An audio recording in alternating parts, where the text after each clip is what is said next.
I think you are a little boy. Yes, Mama Cat.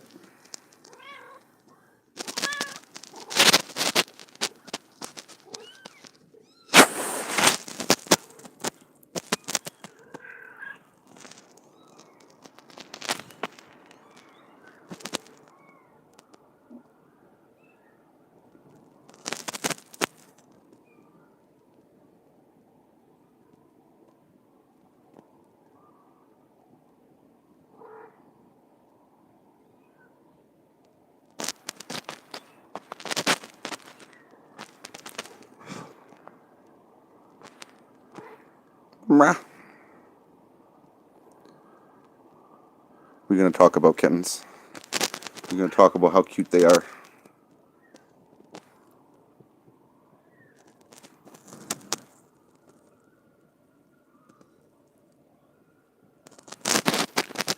Oh, you're so cute.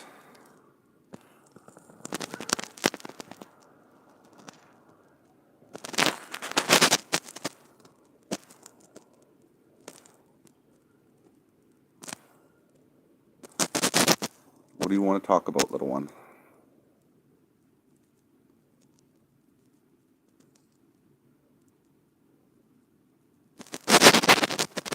You just want to clean the babies?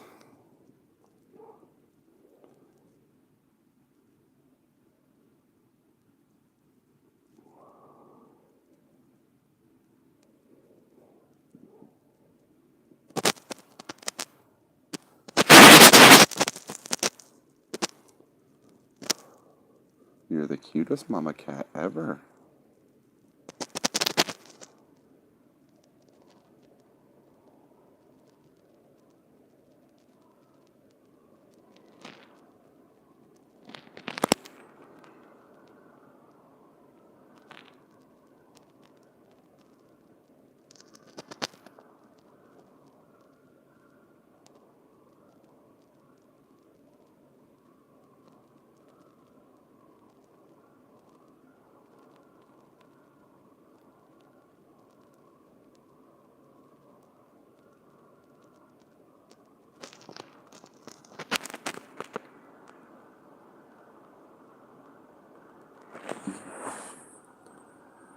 What do you guys think these kittens should be called?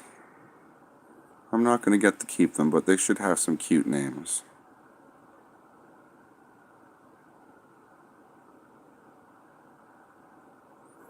They're very cute.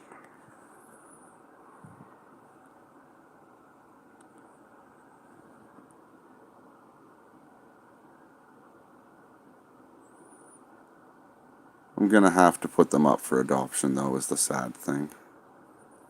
I'm actually putting all my cats up for adoption. I've known a few people that have loved that show.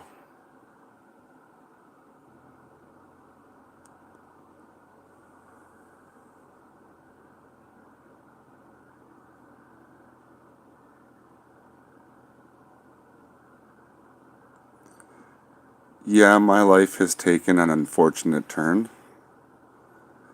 And I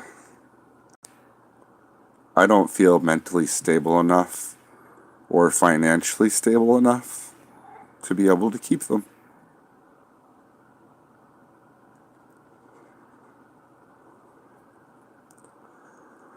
Oh, my heart is very much hurting right now. I have 3 sons. Haven't seen them in a week. Probably won't get to see them for a little while. Circumstances. I don't want to give up my cats, but I'll be living off maybe $300 a month. I'm sorry too.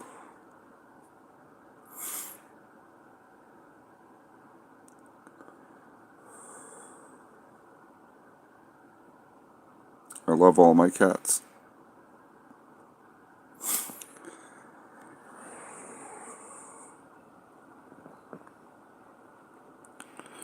I'm hoping the little one here big mama cat, and her firstborn, Neo, will get to go to a family member. I'm very, very much hoping that.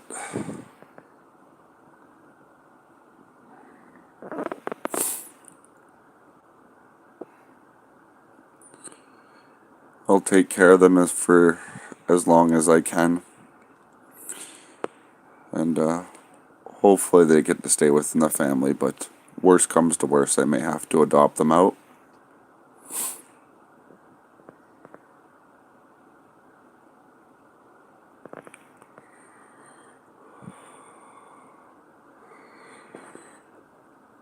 Right now I'm just trying to rebuild my mental health, rebuild myself as a person, try to make a better me. I have a lot of adulting to do.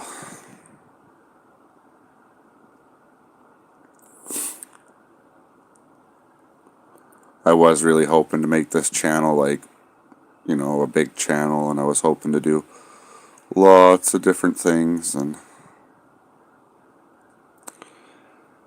never quite got a foothold, I guess.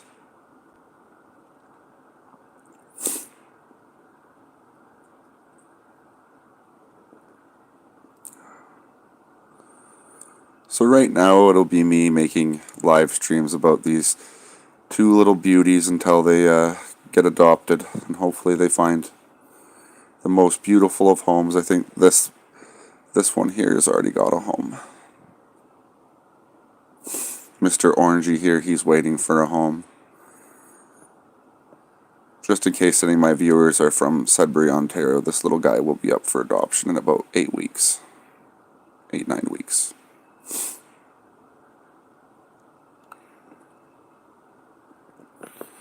That's...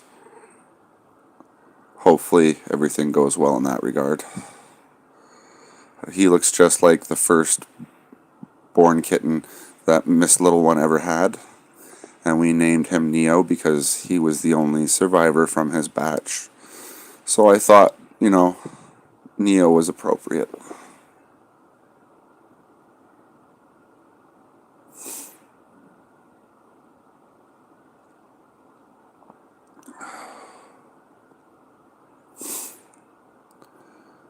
Too bad you can't become famous on YouTube from just cat videos. Or at least I can't. Never really had luck doing anything in my life. I'm not really good at much.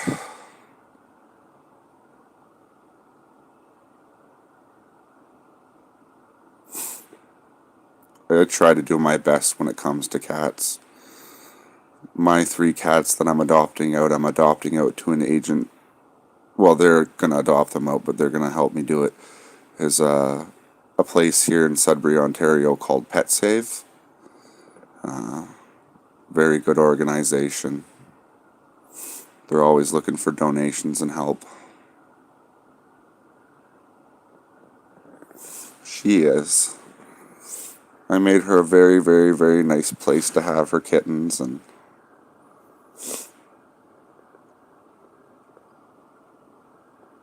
she's really, really good mama cat. She ran right up to me, got in my face and meowed and told me it was time, and there were 3, but one of them was highly underdeveloped and did not make it. It was a very, very sad day for me, and gotta say I actually lost my sanity for a couple days. Yeah. Usually I'm not alone dealing with this sort of thing. Usually I have help. But, yeah, I didn't stay sane enough for my family.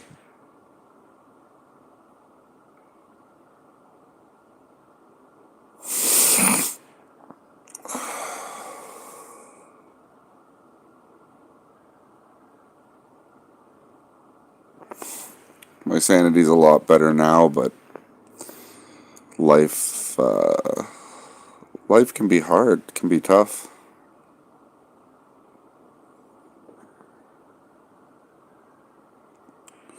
It's definitely not easy out there right now with the way the world is. People really can't see what's going on because the bigger picture is far more obscured than we'd like to think.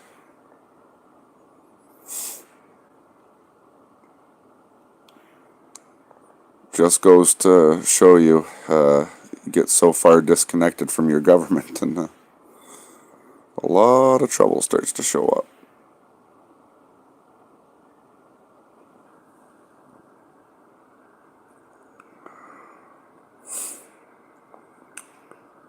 I encourage people to like and comment. Help share these little beauties around the internet. Show that algorithm who's boss.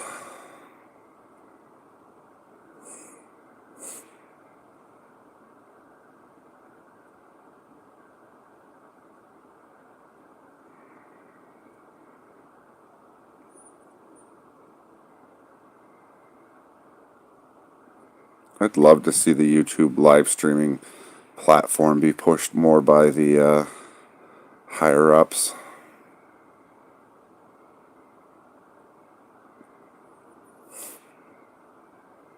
Could be a very, very valuable service in the future if they just updated a few little things. Hello, little orangey kitten. Ooh. Does it relax on your brother and or sister time?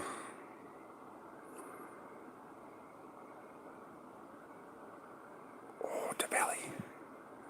The belly rub.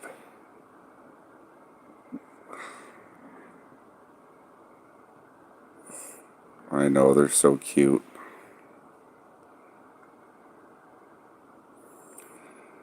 Jeepers, creepers, where'd you get those peepers? Jeepers, creepers, where'd you get those eyes?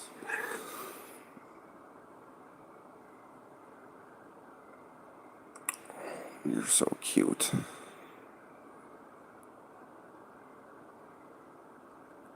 Oh, I think you as a boy. I think that is a dangly pair. We'll see as you get a little bit older. Let's see. Can I zoom in? Still not quite enough definition to tell. Because if you're a girl, you are a very special one because you would be the first Orange girl. Because all the Orange kitties so far have been little boys.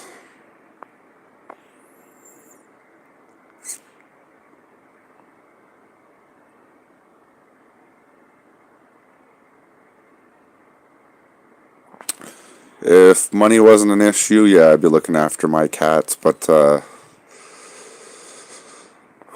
rent here is insane. Right now, for the 2-bedroom I have, it's $1,475. Soon to move up to $1,500. And if I move, well, people are asking for like $700-800 to live in their house in one of their spare rooms. It's ridiculous. So if I move out of this apartment and he re-rents it, he will probably post it for somewhere between $1,800 and $2,200. There are no bachelor apartments left in the city at all. 1-bedrooms are running you like $1,500 right now, which is just crazy. 2-bedrooms are anywhere from $1,800 to $2,200, depending on whether or not they include hydro and heat. 3-bedrooms are absolutely ridiculous. Trying to rent your own home is just nuts. Like, I've seen a 3-bedroom home that wasn't even that nice, and they were asking $3,200 a month.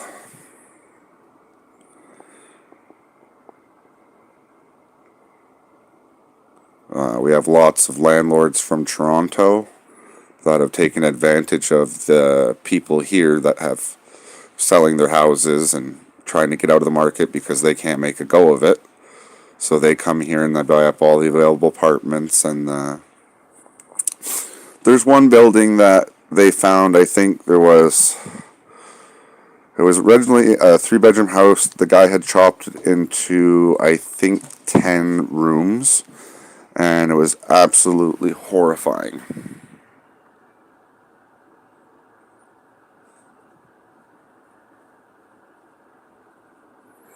Yeah, on disability, I'm on the Ontario Disability Support Program. I make $1,271, I think, is the maximum. So, as you can imagine, I've either got to rent out my room for half my rent and be one of the people I don't like, or, be homeless.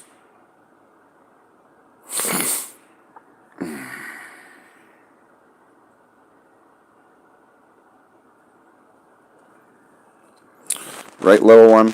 And that's why we want to make sure you get a beautiful home for the green-eyed beauty.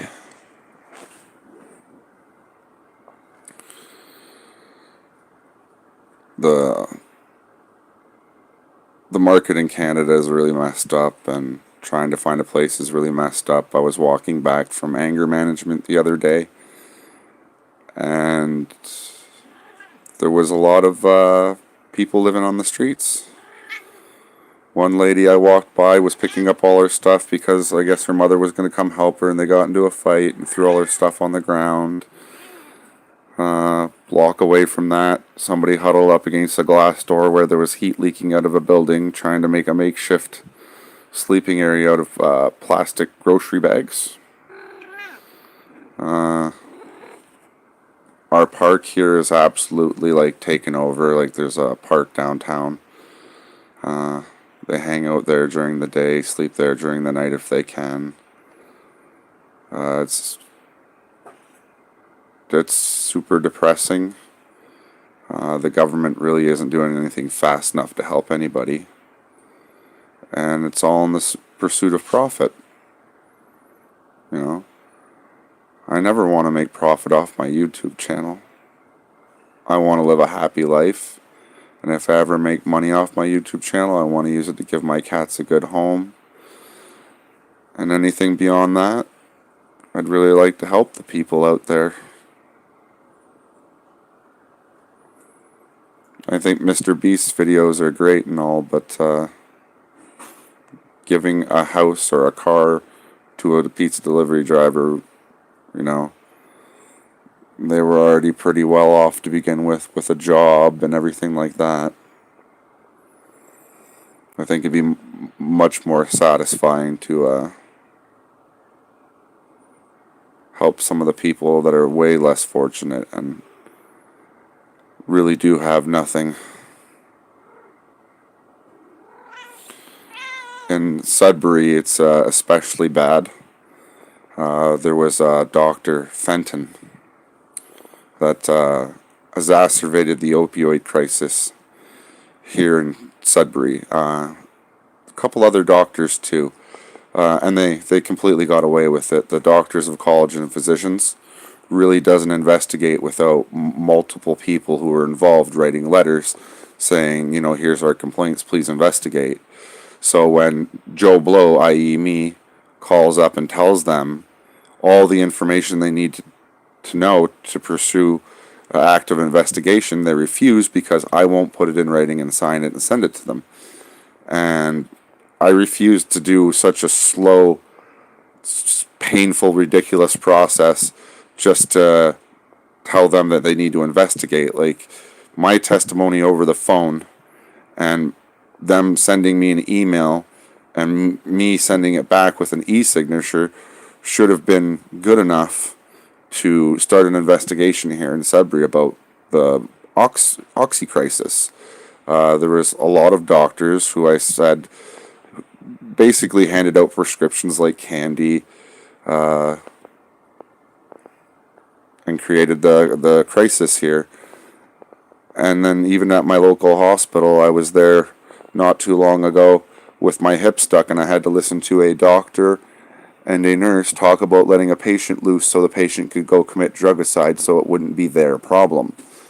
I can report all of this verbally as much as I want to the entire world, and nobody's going to do a damn thing about it. People in Sudbury have been dying. It's not always just because of a drug addiction. It's because of the treatment they're getting at the hospital. It's because of the way they're looked down upon and thrown away. The term throwaway society just doesn't mean the plastic. We've been throwing away humans for the last, 100 years that I know of. Yes, I know, little one, they're sweet. It's not technically drugs that are the stigma. The stigma is what it does, like how far they go, and there are people that can successfully use OxyContin. They're strong, confident individuals who know their own limitations and they know what they want. The problem is when you start giving it to weak people that are broken and don't know what they want, because then the drug becomes what they want. They find that thing they've never been able to find before in the form of a drug. Many of us are broken in certain ways that current doctors will never be able to fix. The plight on society is our mental health.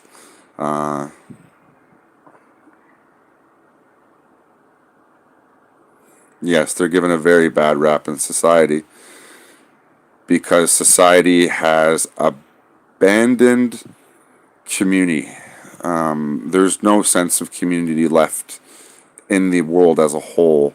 There may be small communities that are the odd out, but we're more concerned about how many hours we work a day and how much money we make and how much our homes are worth, and that sort of thinking has led to very greedy CEOs, very greedy individuals. That sort of thinking has led to valuing a human. What is the value of a human? Their job, how much they can work, how productive they are for society, not how productive society is for them. I would never, ever build a society the way this one has been built. The government should have to actualize its own self-independence to be a true government. Any government around the world that, only takes from its citizens is only footing the bill through stress. If you want true government and true community and true responsibility, the government should be responsible for maintaining assets of its own and using those assets to provide the power for the country. Taxing the individual, I don't think, is a fair thing. Taxing the home, I don't think, is a fair thing. Taxing water, power, or any type of fuel source, I don't think is the right thing. Giant corporations that are making billions of dollars should be the first and only target for government. It should be the value of industry is the value of its country. It should not be the value that you can strip from its citizens. It should not be the value you strip from their home. You should not tax anything that would harm the individual. But the overall entities, the overall organizations, the overall things who are driven to make money for profit's sake, not for living's sake, should be the ideal target for taxes. After all, they are always going to make more than the individual. The individual is child's play when you're talking about the type of industry around the world. And I don't think for people like Elon Musk or anybody living in the black should be exempt. I think they should have some sort of commitment, if they're going to live in the black, that they should be at least providing some sort of service to the general society. Like SpaceX does a lot of great work. A lot of his companies do a lot of great work. but they could be doing more for the society as a whole and making sure what they're doing isn't a disruption to the individual or the planet. So if they make something too expensive, they should be responsible for, reimbursing the individual on the individual level when they have to accrue a fee for something that is associated with what they're doing. There are many inaccuracies in life that could be easily taken care of. Well, if they all work together, they could even stay billionaires. And it's not just the billionaires. There's banks across Canada and the United States that turn in huge amounts of profit, and they give a lot of that profit to the CEO or upper staff as bonuses, and a lot of that doesn't stay within the country. A lot of that leaves. That's their vacation money. That's their I'm buying a new car from Italy money. And every time they do that, that's a promise back to your country that that money is going to come back and people are going to want services for it. Well, a lot of billionaires have really kept out of the Swiss bank industry lately, unless you live there. Too many people got caught in that. But yeah, saving your money as an individual is fine. Saving it as a corporation would be great, but all that money is just given away to its CEOs and its shareholders, and that's another bag of cookies. Shareholders and the open market, somebody's at the bottom of that pile. Somebody's losing their money every time. So we didn't build the world fairly. We built the world on a steep curve. It slows us down. It tricks our progress. I've heard stories from certain individuals who've worked with certain industries, and every time I talk to someone like that, I hear about the underhanded deviousness that goes on to trick and or fool the populace to believing what they're saying is true.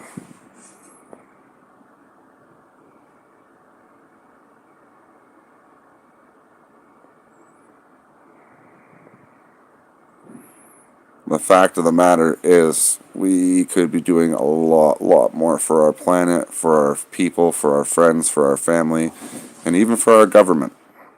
But we priced all of that out of the market currently. Everything is so expensive. Some people don't get to eat breakfast. Some people can't afford to repair their home. Some people can't afford the gas to go to work. So what do? Use their credit card. What happens there? More interest accrued. Credit cards, banks, mortgages, loans. They should tie the interest rate paid on a bank account directly to the same amounts that these places ask for interest on their services.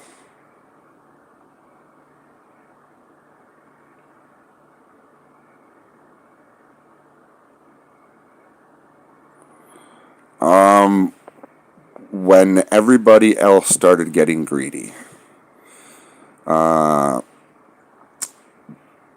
in the 80s, you could buy power, and you had a debt retirement fee here in Ontario for basically the power company almost going bankrupt. And then in the 90s, when all of that was paid up, they were like, screw that, let's just make up a new fee. So they started charging people a delivery fee, basically. And since you can't actually deliver power, physics makes it go through the wire, that really doesn't make sense to me. And then when they started losing profits, they were like, what do we do next? Well, we make them pay to repair things. So now there's a repair fee. There's a connection fee. And it doesn't terribly make sense to just pass on every last new cost to your consumer. What it would make sense to do is somehow try to keep your price down, or somehow try to make sure that you can pass it on equally. You take on half the equal thing, the customer takes on half the equal thing. But that's not how it went. There's products on the store shelves. They look the same as they did a year ago. But if you look at how many grams are in there, it went down. And if you look at how much it cost, it went up. That's because our whole society is built on greed. We've been taught to ask for a raise in hard times. We've been taught to strike and ask for more money. We've been taught to do everything but fight the cause of rising cost. As long as the cost keeps rising, we'll be in a perpetual cycle of asking for a raise or asking for more money or striking for more money. And then the world saying, oh, let's get things more expensive. We want more profit. And as long as companies are based on, oh, look, we did better this year because we made more money, then everything gets more expensive. That's not what should raise stock prices. That should not raise the price of your product. You should not intentionally raise the price of society. You are handicapping everyone. Your company should be based upon, how many customers did it serve? How much product did it actually get out the door? Did it get out more product than last year or less product? Because are you really doing that good if you sold 50,000 packs of bacon last year at 100 grams and then you sold 60,000 packages of bacon this year at 500 grams? You're really not adding value back to the citizen. You're not adding value back to the market. You're subtracting it. Profit, greed, all of those things are being run by a very small percentage of the people. The elites. Every time they decide that they want to keep that extra $1 million or $1 billion that they made in their bank account for another year, they are taking that away from the grand total of the system. So no wonder governments have had to print record amounts of money in the past and keep printing it, and everything just keeps inflating because people run out, and then they're like, I need to raise the price of my product. I need to raise the price of my service because I'm running out now, because everyone at the top is keeping their money and they're investing it, which is just a scam for rich people to make more money off poor people, because the poor people lose their investments in the market and the rich people keep their investments in the market. Yeah, it's right now it's a cycle of perpetuation. We've perpetuated stereotypes like asking for a raise in hard times, or asking for more money, or striking for more money, or feeling more valued than what you should. And you can imagine what businesses think. Oh, Jack is making $60,000 this year. That means we can up the price of our product to match it. They're not going to let you start saving money and making a bigger bank account. They are going to strategically raise their price to make sure that they get everything they can. Profit is fine, but profiteering is not. And for the past 5 years, since the pandemic, everybody's been in profiteering mode. Canadian government charging fuel taxes. That's not a good way to make sure things stay cheap. You've just made everything net more expensive. So you can't make everything net more expensive and then say you're going to use that money to save the environment, because by making things more expensive, you have now put people in a position they weren't before where, I can't afford this, I can't afford that, now I'm going to have to do this, when this might not be better for the environment. Eating fresh food, good for the environment. Eating canned food, bad for the environment. People wouldn't think it's bad for the environment, but canned food is actually horrible for the environment when you take in the production practices to get the metal to make the cans, be it recycling or not. That's massive amounts of fuel used just to reuse a can. You make people poorer, they need more canned food. So you charged a fuel tax, you made people more poor, you made them buy less economical things from China. So that can had to fly all the way from China for Joe to have his peaches, instead of Joe buying a fresh peach from California.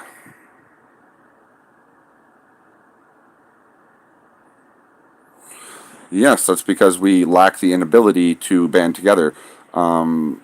Political parties were divided and based upon racism. They seen how effective it was, and they based their government system on segregation. So the party system was born. It wasn't born so everyone could have their view. It was born so the views would be separated, so that no one group would ever gain too much power or leverage, and really they were giving it away to a shadow organization. Because if the prime minister really had the power the prime minister had, or the government in the states, the president really had the power you thought he had, like we see Joe Biden push the button and get Buddy an ice cream. Yeah, that's about the limitations of their power. They're a figure. They're a figurehead. They do not control their government. It's spread out amongst multiple different control. And then there's agencies that have very little, not very little, well, they have self-autonomy inside the U.S. There's probably organizations like that in Canada, but I don't think the system we have is the system we have. I think it's the system we see. Truly, if one person had the power to change the world, they would. Maybe they just keep those people out of the system. I don't know. Because if somebody said, hey, you're now the Prime Minister of Canada, I'd be like, okay, first order is we have 2 war criminals to get rid of that are now basically crimes against humanity. Everybody must take care of this. We must work together as a group to take care of it. And if you refuse, you make an enemy out of Canada. So I would instantly call for the immediate arrest of Kim Jong-un and Mr. Vladimir Putin. And I'd probably make them teach history classes in whatever prison they end up in for the rest of their entire life. They would be responsible for re-educating prisoners to the jail standards. Yeah, go for it. Go. Your kittens are fine. I can watch them. But yes, the world, people are such pussies. I hate to say it, but when I look at the communal age of our society and every human on the planet, I would give an age score somewhere between 3 and 4. Very childish, probably still has a shitty diaper on. Oh, you kittens are so beautiful.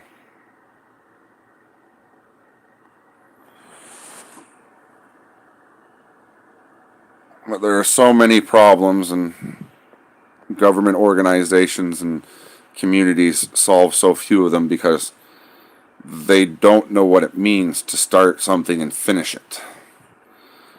That's not going to make them money. That's going to cost money. But the things that cost you money in the short term usually provide mass benefit in the long term. If you just want to make profit, you're not it. You should want to help society with your organization or business. You should want to grow society. You should want to use your profits to make your community beautiful at large.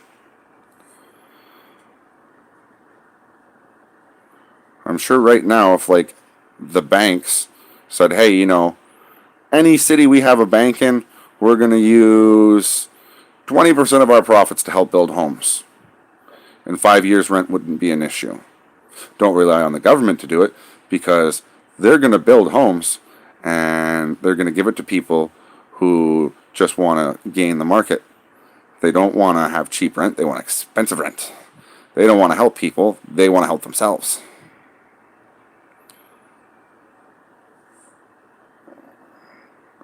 What people don't realize is the things that only help you in the short term, not the long term.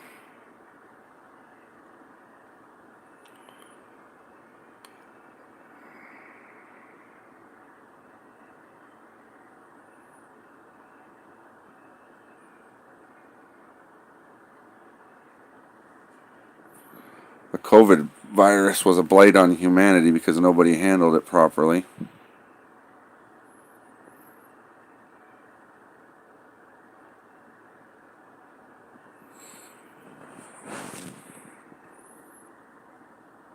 No, if I ever made profits off my YouTube channel or had some sort of divine intervention, I would have to start doing a lot more than I am.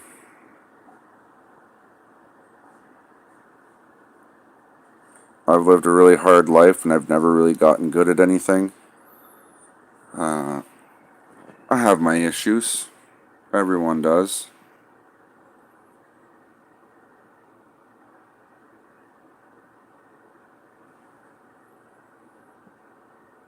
But I'm sure if I had the support of the world, I could do a lot for it.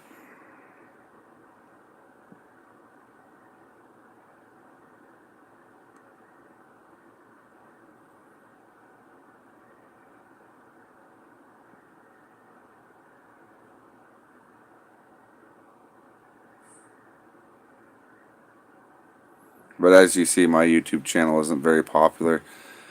Out of all the people that have visited, not one thumbs up on the video.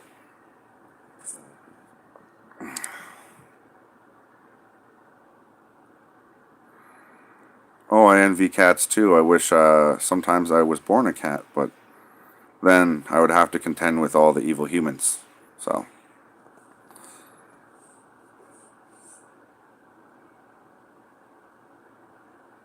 No, I really wish the people of YouTube knew how important a thumbs up was.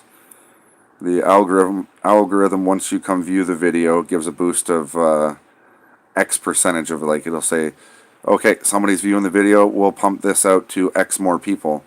Then when you hit the like you just did, it says, oh, somebody has liked this video, now X is times 2.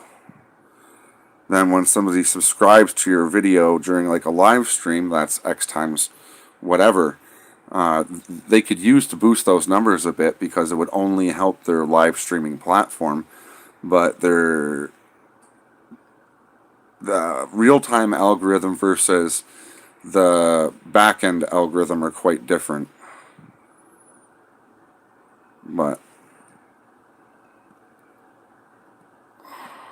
I also think the real-time algorithm takes shares into account because it's a live stream.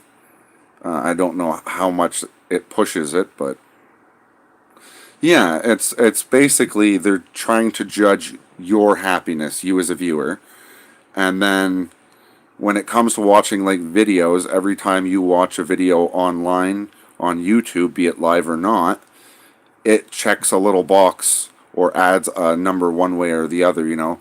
Does a person like it? Did they watch the whole video? Okay, let's match them with other people, and they put you guys in cells. So, and then when a video comes out that matches your cell is pushed forward.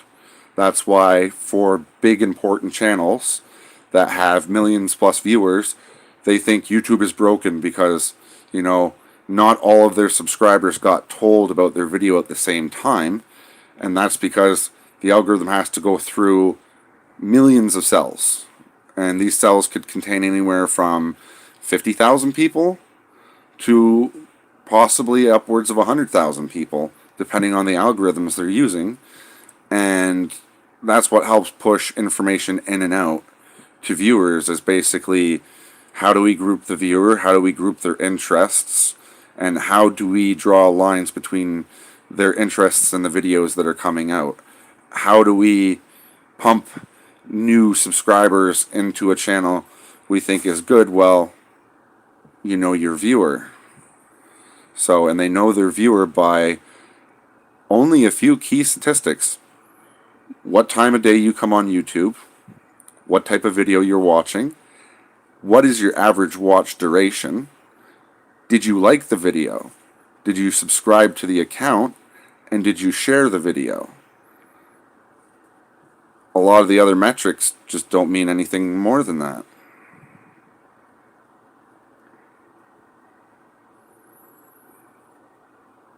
So they're really just interested in, the keys about what are the definite facts of the day for the viewer, and how does that translate to make us more money? Well, we have to hook them up with this account, this account, this account. And if your watch time goes up for those accounts get boosted. So a complete watch time is worth more than an incomplete watch time. And a double view of something is actually counted. Double views, even sometimes by the person who posted the video, are counted.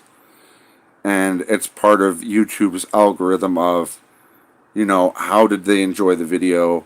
How do we pump out content faster and better? Because they don't want to pump my video out to 1 million people and have nobody watch it. Because that just costs them a lot of money. The amount of money it costs to actually push the algorithm forward and do all that isn't cheap. So they try to make sure that small channels stay small until certain metric numbers have been met.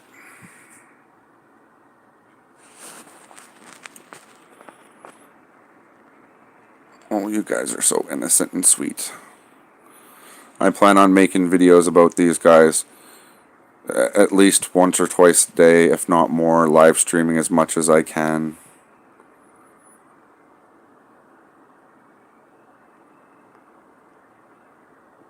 Talking with people. I really enjoy talking with people. So, like, any comments, if you have anything going on in your life you want to talk about, or talk about hobbies or weird stuff that happened in the year 1984, go for it. The internet does love cats. I just haven't been able to make, like, really super cute cat videos, I guess. Ooh, I didn't mean to scare you.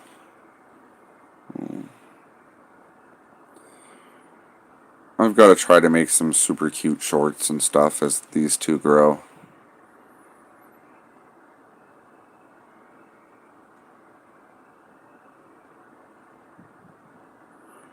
Getting subscribers as a small channel isn't as easy as it would seem. I know there's cheap, easy ways to do it, but I would feel sleazy doing it that way. I don't want to buy viewers. I don't want to, I want people to subscribe to my channel because they generally want to see the cats. And I guess after the cats are gone, if things don't go well, I'll have to find some new style of content.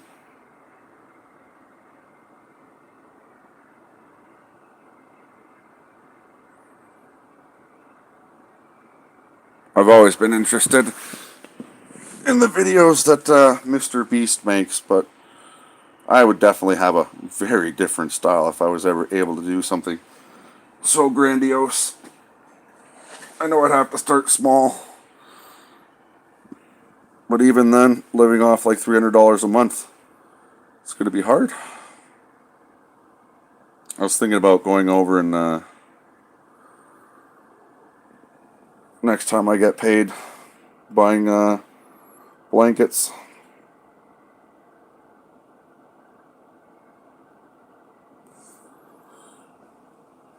Just hand them out to some homeless people, but then I'd feel so guilty making a video about it.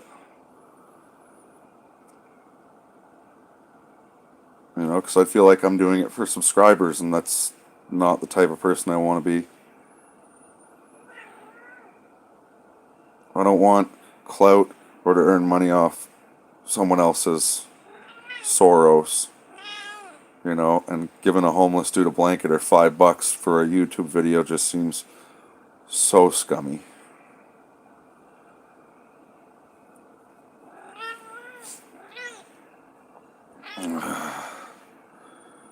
If I did make a video like that, I'd probably just make the video about going to Value Village, buying a bunch of warm, comfy blankets, and just leave them in a park where they all are. Just big cardboard sign, free blankets, set them down and walk away. I wouldn't want the video of the homeless people walking up taking the blankets. I wouldn't want to dramatize them in that way. If I was making a video and they came up to talk to me and stuff, I'd talk to them. I'd show them on video if it was their choice. And I don't think most homeless people would choose to be on video just to get a blanket. Yeah, the problem is too genuine.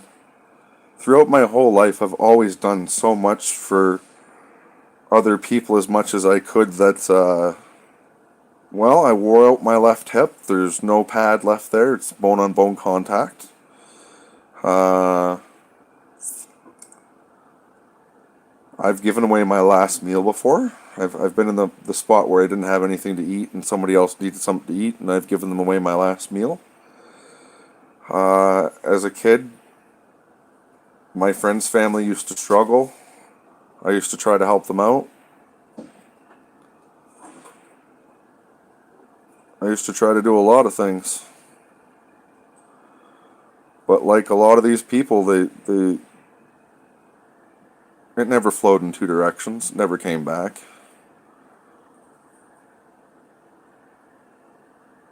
So I put myself out for a long time because I wanted friends. And I did things, and I did it because I wanted people to like me, not because I thought they did. I used to do a lot of things because I wanted people to like me. I still have in recent history. And I've got to stop it now.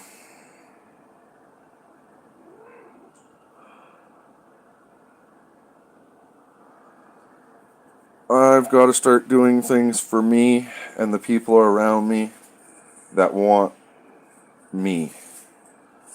I'm not going to push myself to do the things that I can't just for them. It's too hard of a life process to just do things for other people. But if I ever get in a situation where I don't need anything for me, that'll be the best chance I have to help others. Life is so fickle, like, there's very few things I've ever wanted in my life. I wanted to be a firefighter. I wanted to help people. Not only help them, but save them. When I was a little kid, I wanted to be that guy who kicks down the front door of a burning building and runs in with no fear. I don't know what happened to that little 5-year-old kid, but me and him are worlds apart.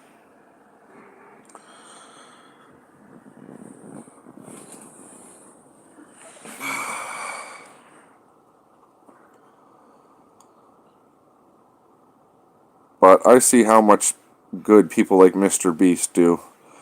I just think I could do it better. I just don't have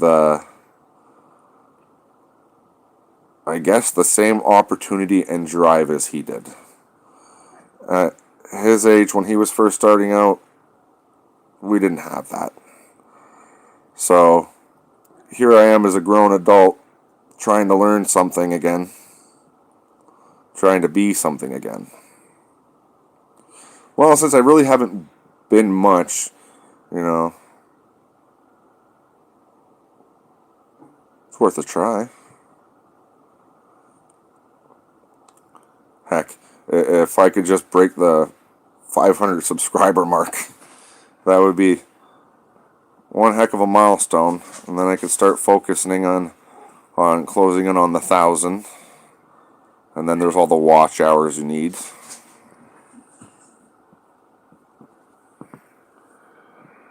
Oh, what I would do with my first YouTube check. If it was a little bit of money, make sure I could still afford rent and my cats.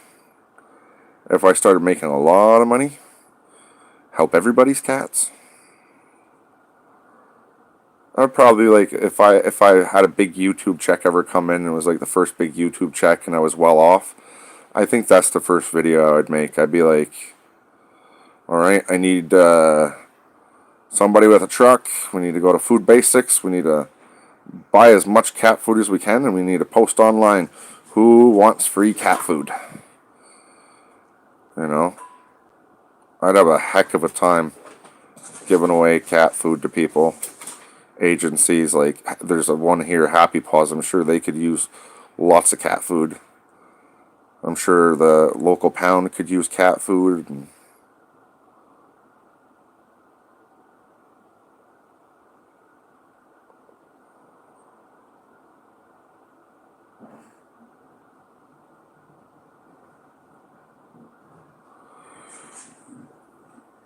Well, the 4,000 hour thing,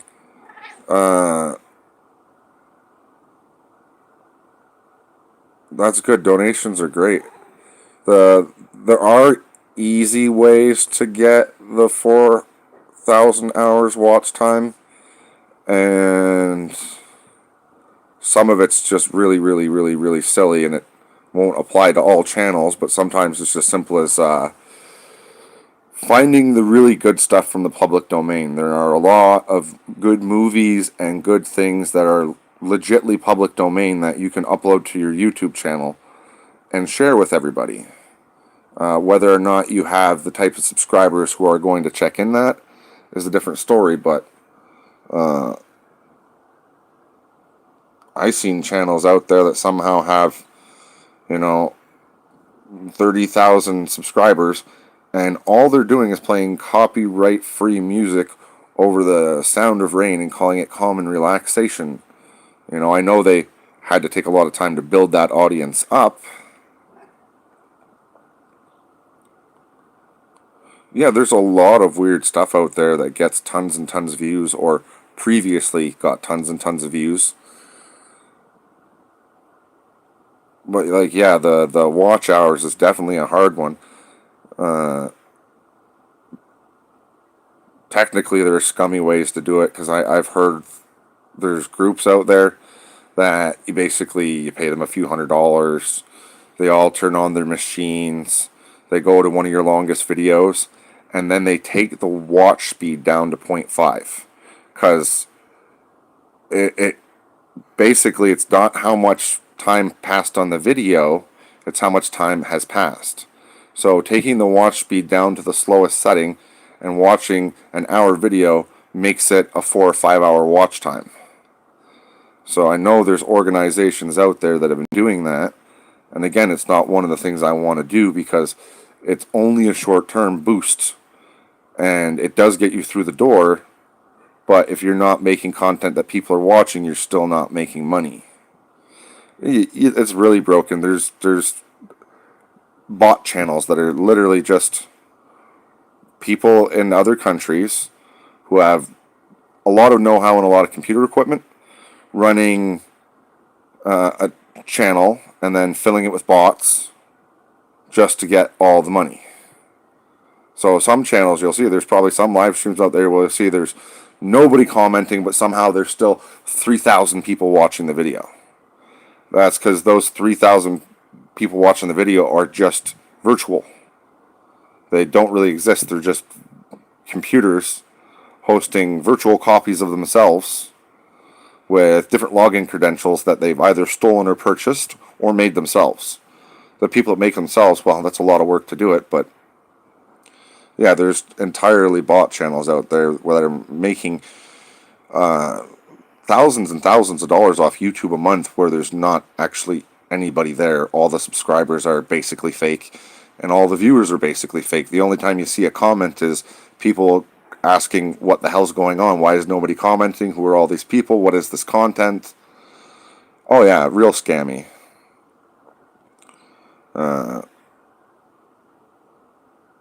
There are so many scams that people don't see, that the world doesn't see, because the corporations can't really battle it. It's a losing battle for them. It's really hard in the current landscape to track an individual user with some of the software that is out there. And for them to do that would cost them a lot more than the little bit they lose in ad revenue. So when the ad revenue starts costing them more than it would to fight it, that's when they'll fight it. That's when you'll see like the next big war on it will be when it does cut into their profit, when they stop seeing rises in profit.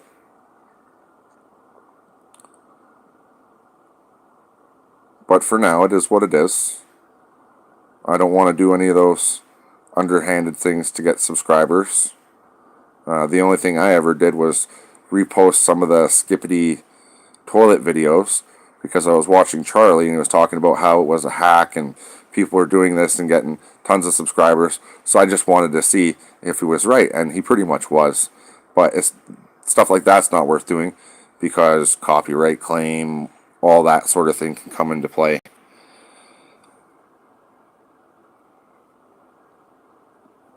So, and yeah. And like, if anybody wants to know the formula for Skippity Toilets and why he is so popular and why his channel is so popular, I can tell you exactly right now. There's no words. It's universal. He made a universal product. He looked at what Mr. Beast was doing and how Mr. Beast has his videos dubbed in hundreds of languages. And he's like, how do I do that? And whether he did it on purpose or not, he made a series that people are watching without word. It's the actions and absurdity of the individual and the eye candy of what's going on. The brilliance of having no spoken word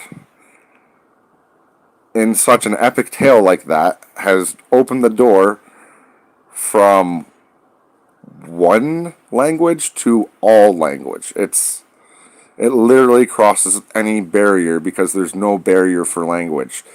A Japanese person can watch it and enjoy it as just as much as someone from, Mexico, someone from China, someone from, Mars. Aliens could watch these videos and enjoy it because, again, he's transformed language into movement and facial expression and body expression and weird noises that people have been very familiar with in their life. And that has made that series immensely accessible. So my content, this video, is very inaccessible. It is basically a barrier for English if you actually want to understand what I'm saying. The barrier for Kittens is universal. If there was nobody out there posting kitten videos and I started posting kitten videos not saying a word or making murring noises at my cat, it would be a universal product. So universal videos can be very, very, very beneficial if you can learn to create something the same way he did that people enjoy. I think he's using Gary's mod and a few other things, and he's basically hosting a play of the mind. Leaving spoken language out of it was brilliant. And people could probably follow that formula for a few years before it becomes a tired trope. So, like, there will be the next Skippity Toilets. There will be the next series on YouTube that blows up where nothing really has to be spoken. But again, that takes someone who really knows movement and really knows how to play off the scene as eye candy and as interesting and as I want to see what happens next. Yeah, it's very infectious. He has taken a very common object, a toilet, giving it a very non-linear use in his world, and left a lot of things open to imagination. You know, from the very first video, you see toilet men enter a room and then everybody else becomes toilet men or women. So is it an infection? Is it a plague? You know, he leaves things very ambiguous so that people will check up the next episode and see what's going on. And, you know, he's left it very open and accessible, very accessible. From a very small child, like my son, could enjoy it, to a very old and haggard man could enjoy it.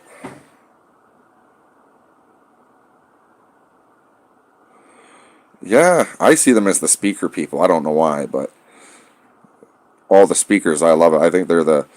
Like, if I had to give a synopsis of Skippity Toilet and what it was, I would say the toilet guys are the shit talkers, the shit talking part of society. The cameramen are the people that watch it, and the people that take it in, and the people that, you know, and then the speakers are like the ones that are like, shut up, you know, they're the loud, the proud, right? But I probably have that interpretation all wrong. I can only imagine what the creator's true intended interpretation of it is, or if he even has a true interpretation. He might have made this to leave it up for his fans to interpret everything and name everything and do everything. But I don't know what creative level of genius the man is. I sometimes wish I could just like have sessions with famous creators, just talking with them, because I'm sure my unique points of view and the unique things I say could give them many an idea. But they're always free to watch my rambling YouTube videos. If you want milk, it's on the mamas, not on the blankie. But like, YouTube is it's a different place. It's the algorithm can be changed at any time depending on what they want. I'm dead certain that there's an overall algorithm for accounts. Then there's probably a custom profile algorithm. When a creator gets so big, I'm sure that the algorithm is not left solely to the algorithm. I'm sure there's employees whose sole job it is to identify this person as very popular, and let's push outside their group. Let's give them an outer push. Because there's channels that I never expected I would ever find, and all of a sudden their channel popped up one day. And I'm sure it was the extra push. Your statistics did not match them, but since their fan base is so all over the place, we're now pushing them to as more people as we can. Now, that's only smart. Make lots of money that way. I don't know who the second viewer is here. You have not really chatted, but if you'd like to give a thumbs up on the video, subscribe, or comment, all that is greatly appreciated, and the algorithm would thank you. I'm not sure how messages, like during a live stream, I'm not sure if they count toward the algorithm, but they are tracked, so I would assume that goes into how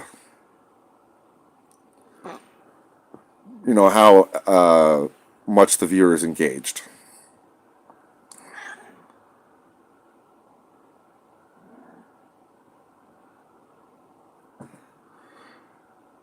So yeah, so I know commenting, like how you just commented, it literally ups your engagement points on your account. Like, these are hidden statistics that they keep track of, and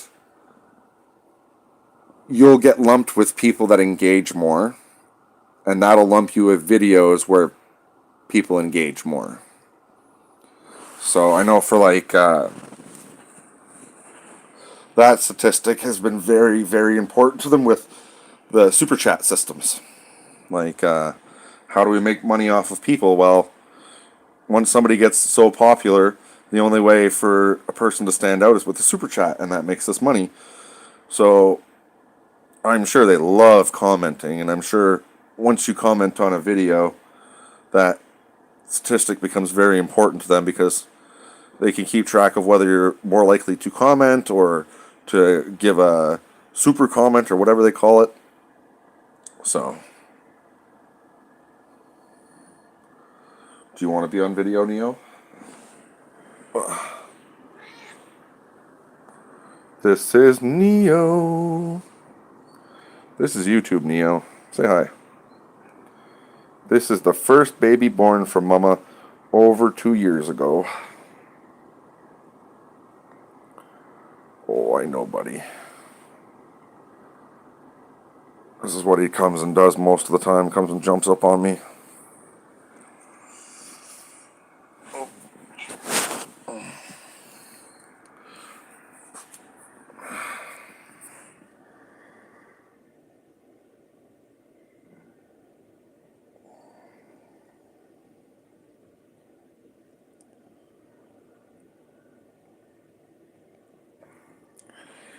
I would hate to have to wait another 10 years to become successful at YouTube.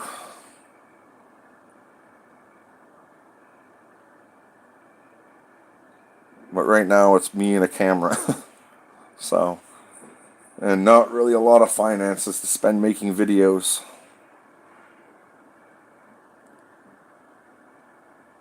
That, and I probably got to make a friend that is super creative and super... someone who can push me.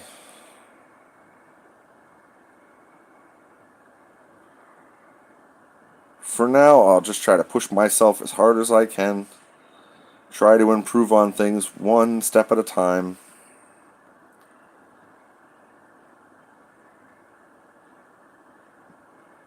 Today I'm working on live streaming and talking and learning and trying to make myself better host.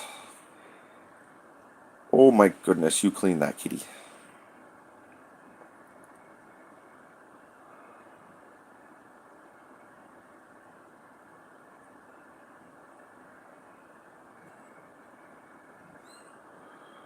Oh, I definitely have like a lot of creative things in my mind. They're just a little bit out of the means of my financial ability.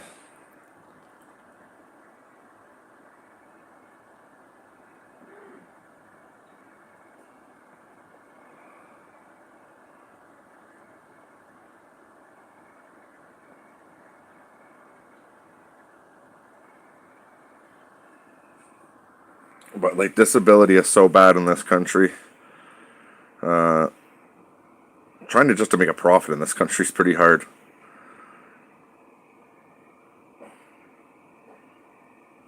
But if I ever did it, I think start small. You know, $50 here, $100 there. Find some unique ways to make some videos. I think that's the sort of thing it's going to take, and hopefully it's around the corner. I'm hoping the Ontario government, well actually it would be the Canadian government, makes a really big, good decision. Oh, everyone starts from the bottom usually. Like, there's only a few YouTubers that didn't start from the bottom, and that's because they had a pre-built-in audience from, you know, their brother or their friend or, you know. But most of them don't even make it. Most of them, they get that pre-built audience, they just squander it. They can't make the content because they never had to make the content. But if Mr. B says it takes 10 years, I'll pack that 10 years into one. And I will get good.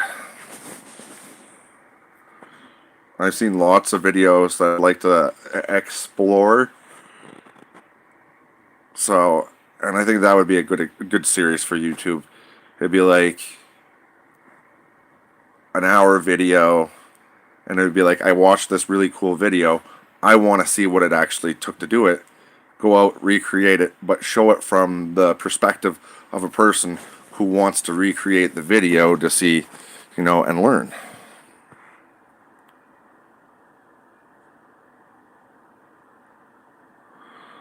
Everyone does. Like, I think the only person I can think of that probably didn't start with 0 viewers was Mr. Bro. I think Mr. Beast pumped subscribers onto his brother's channel before his brother even had to put effort in.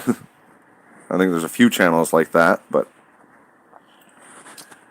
some of them via other means. But yeah, I'd love to, I've seen some firework videos that I'd like to recreate with my own twist. I've definitely seen a few Mr. Beast videos that I would alter. Kind of make a pseudo-style video of what he's done. I really don't want to tell people those ideas because I wouldn't want anybody else more successful than me to steal it. But I've had some pretty cool ideas about things to do for people.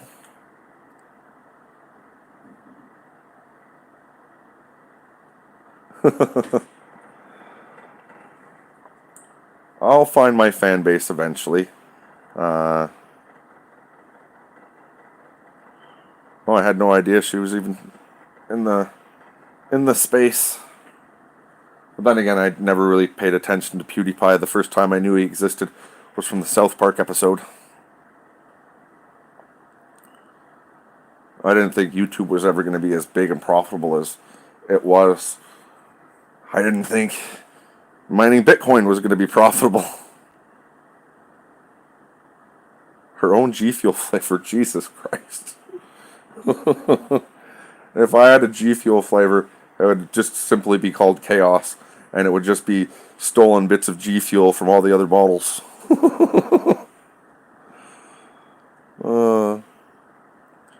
was my favorite drink as a kid from going to the hockey rink, watching my brother or sister play hockey.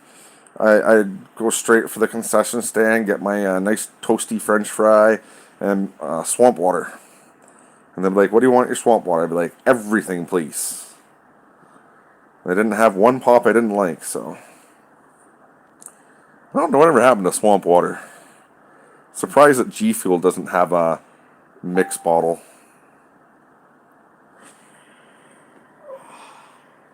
One second. I just gotta set my phone down and go check on a message on the Facebook. What, you want it?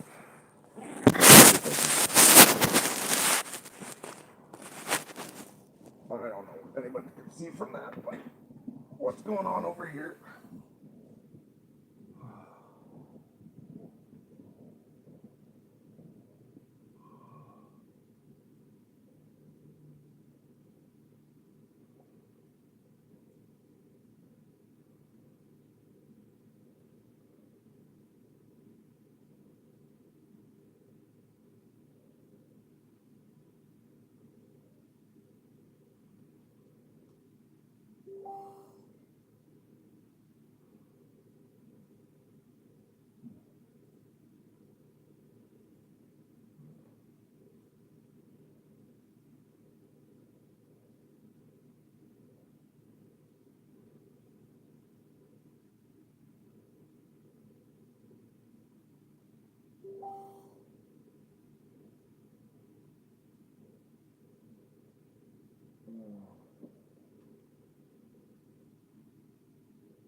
Microphone.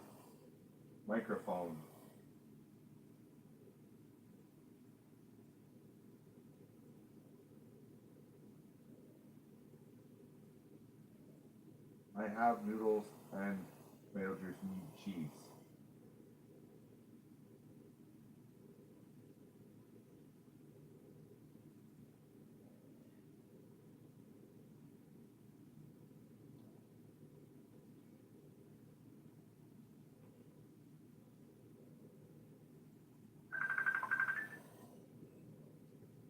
Oh, that will be much easier.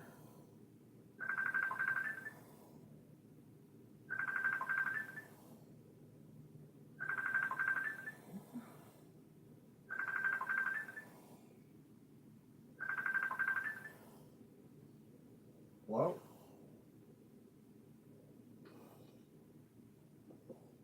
Hello? Making weird noises. Probably because my other cell phone is lighted.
They're very cute.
Well, that was probably a very, very boring part for my live stream.